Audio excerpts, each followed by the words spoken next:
में आपका स्वागत करता हूं। पिछले वीडियो के अंदर हमने बीजांड की संरचना पढ़ी थी। आज के वीडियो के अंदर हम बीजांड के प्रकार पढ़ेंगे, जिसके नोट्स मैंने पहले ही आपके ग्रुप के अंदर सेंड कर दिए हैं। चलिए स्टार्ट करते हैं आज का टॉपिक, जिसका नाम है बीजांड के प्रकार। और सबसे पहला जो प्रकार इसके अंदर आता है उसका नाम है ऋजु बीजांड। तो बीजांड के सबसे पहले प्रकार के अंदर आता है उसका नाम है ऋजु बीजांड। ऋजु बीजांड। तो सबसे पहले ऋजु बीजांड का डायग्राम देख लेते हैं कि ऋजु बीजांड का डायग्राम कैसा होता है।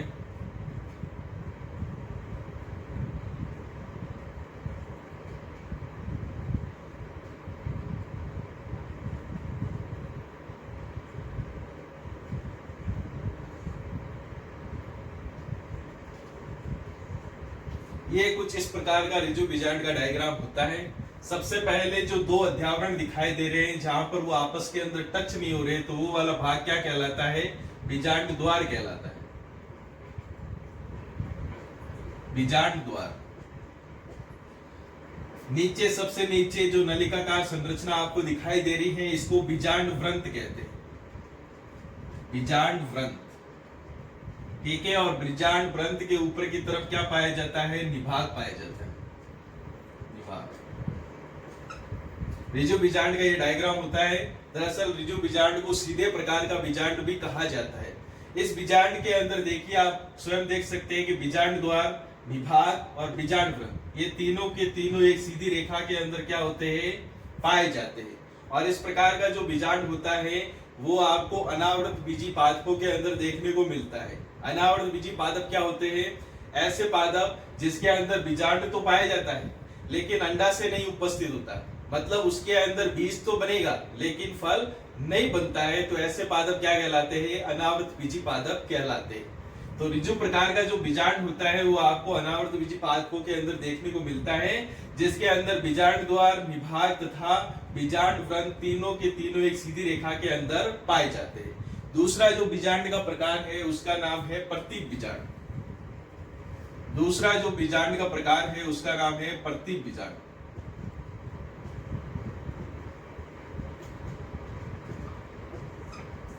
देखिए, जब ऋजु प्रकार का बीजांड होता है, ये मान लीजिए ऋजु प्रकार का बीजांड है, ठीक है।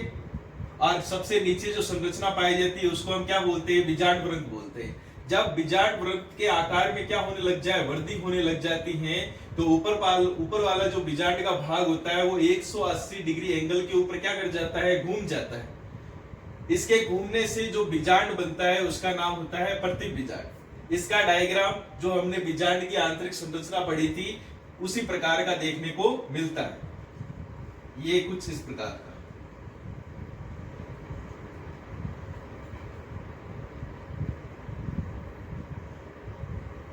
ठीक है। इस प्रकार से घुमा हुआ 180 डिग्री के ऊपर घुमा हुआ जो बीजांड होता है वो कौन सा होता है? प्रतीप बीजांड होता है। और इस प्रतीप बीजांड के अंदर जो अध्यावरण आपस के अंदर जुड़ नहीं रहे, तो वो वाला भाग कौन सा होता है? बीजांड द्वार। ये रहा। और ऊपर वाला जो भाग होता है उसको हम क्या बोलते हैं? निभाग। तो इस प्रकार का जो बीजांड होता है उसके अंदर निभाग तथा बीजांड द्वार, ये दोनों एक सीधी रेखा के अंदर ही क्या होते हैं? पाए जाते हैं। और इस प्रकार का जो बीजांड होता है वो किसमें देखने को मिलता है? आवृत बीजी पादपों के अंदर देखने को मिलता है। ऋजु प्रकार का बीजांड अनावृत बीजी पादपों के अंदर देखने को मिलता है। और प्रतीप प्रकार का जो बीजांड होता है वो अधिकांशतः, मतलब 85 से लेकर 90% तक आवृत बीजी पादपों के अंदर जो बीजांड पाया जाता है वो कौन सा बीजांड पाया जाता है? प्रतीप बीजांड पाया जाता है। यह बीजांड के प्रकार का दूसरा भाग था। तीसरा जो भाग इसके अंदर आ रहा है उसका नाम है वक्र बीजांड। बीजांडों के प्रकार के अंदर जो तीसरा प्रकार आ रहा है बीजांड का, उसका नाम है वक्र बीजांड। तीसरा प्रकार वक्र बीजांड। देखिए, वक्र प्रकार के बीजांड का सबसे पहले डायग्राम बना लेते हैं।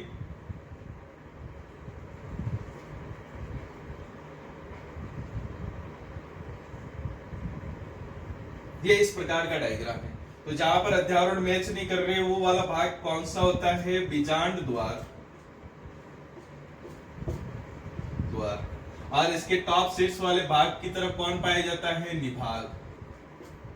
और नीचे जो नलिकानुमा जो संरचना दिखाई दे रही है इसको हम क्या बोलते हैं, बीजांड व्रंत।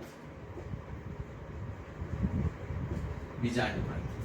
अब देखिए डायग्राम के अंदर ही आपको पता चल जाएगा कि बीजांड द्वार ये रहा, जबकि निभाग ये रहा, तो ये दोनों एक सीधी रेखा के अंदर नहीं पाए जाते।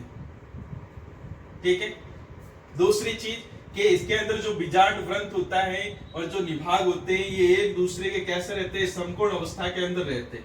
ये बीजांड व्रंत हो गया, ऊपर लाइन में लू और इसको किससे जोड़ने की कोशिश करूं, निभाग से जोड़ने की कोशिश करूं, तो ये दोनों एक दूसरे से कौन सी अवस्था में रहते हैं, समकोण अवस्था के अंदर पाए जाते हैं। यानी 90 डिग्री के ऊपर ये दोनों एक दूसरे को क्या करते हैं, कोण बनाते हैं। इस प्रकार से वक्र बीजांड के अंदर जो निभाग और बीजांड व्रंत होते हैं ये दोनों एक दूसरे से कैसी अवस्था में पाए जाते हैं, समकोण अवस्था के अंदर पाए जाते हैं।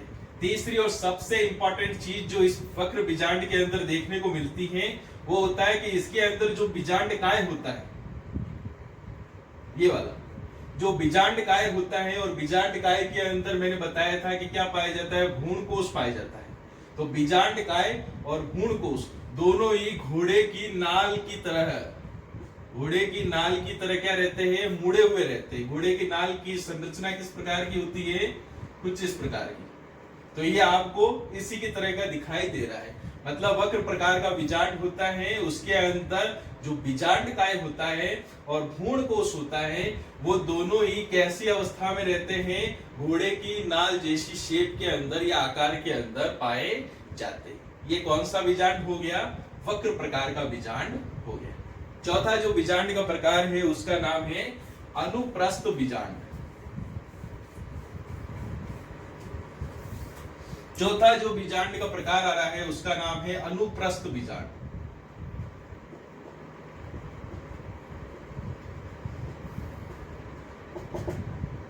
अनुप्रस्थ प्रकार का बीजांड। सबसे पहले इसका डायग्राम बना लेते हैं कि इसका डायग्राम किस प्रकार का होता है। तो इसका ऊपर वाला भाग एकदम अनुप्रस्थ की तरह होता है, कुछ इस तरह।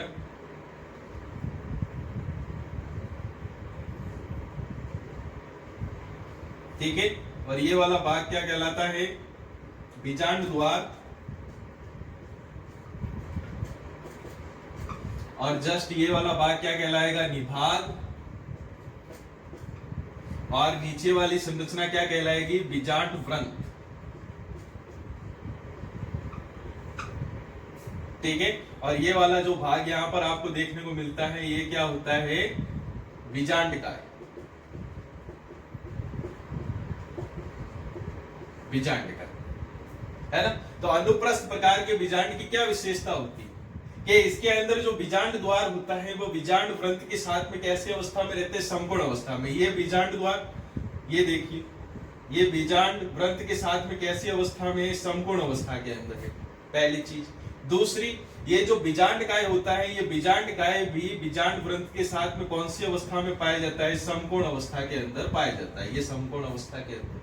उसी प्रकार से जो निभाग होता है वह भी बीजांड व्रंत के साथ में कौन सी अवस्था में रहता है, समकोण अवस्था के अंदर पाया जाता है। इस प्रकार आप स्वतः देख सकते हैं कि बीजांड द्वार, बीजांड काय और निभाग ये तीनों के तीनों बीजांड व्रंत के साथ में कौन सी अवस्था में पाए जाते हैं, समकोण अवस्था के अंदर पाए जाते हैं। इस प्रकार की अगर बीजांड की पोजीशन है तो इस प्रकार का बीजांड क्या कहलाता है, अनुप्रस्थ बीजांड कहलाता है। ये चौथा प्रकार है। पांचवा प्रकार है बीजांड का, उसका नाम है अर्धप्रतीप बीजांड।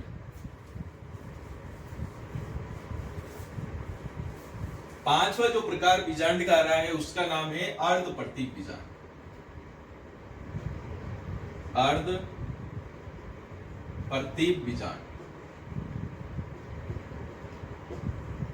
अर्धप्रतीप बीजांड। अर्धप्रतीप बीजांड की सबसे पहले संरचना देख लेते हैं।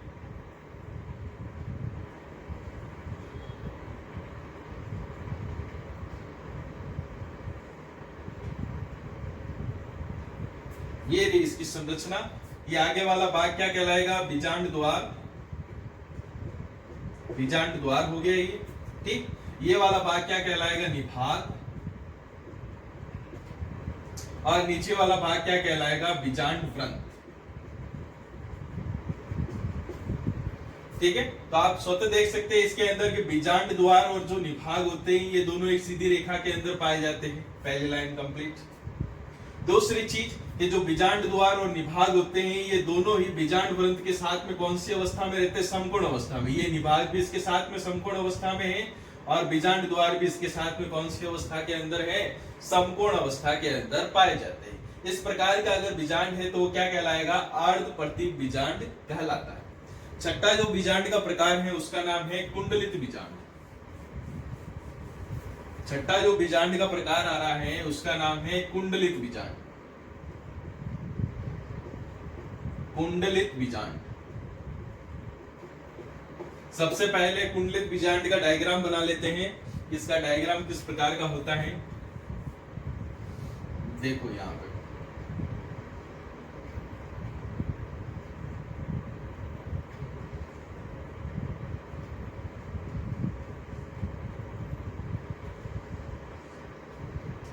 ये है कुंडलित प्रकार के बीजांड का डायग्राम। दिखने में ये आपको ऋजु प्रकार का बीजांड दिखाई दे रहा है, लेकिन ये कुंडलित प्रकार का इसलिए है क्योंकि इसके अंदर जो बीजांड वृंत होता है वो अपने आकार में और ज्यादा क्या कर लेता है? वृद्धि कर लेता है। ये देखो ऐसे,